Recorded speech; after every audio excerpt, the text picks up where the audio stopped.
One of the most common misconceptions that I see when it comes to protection on PAT and field goal is that a lot of people expect the long snapper to get big and stand up to block after they snap the ball.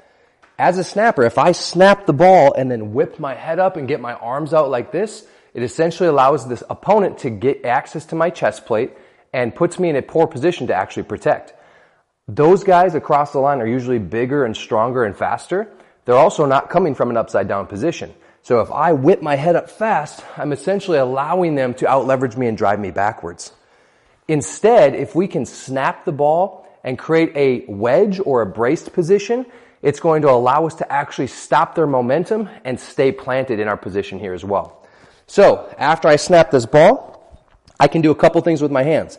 I can brace in line with my toes. I can get my hands in tight, or I can put my elbows out to create kind of a forearm shiver at the finish.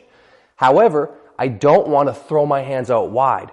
One of the biggest reasons we don't want to do that is because it creates such a long distance of travel from the finish to this end point that a lot of snappers tend to stop or short arm their finish so they don't end up throwing their best ball.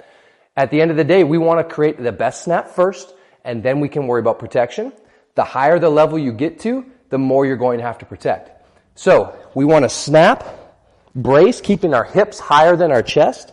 Once we have that in place and we feel contact, then we can rise up and through it.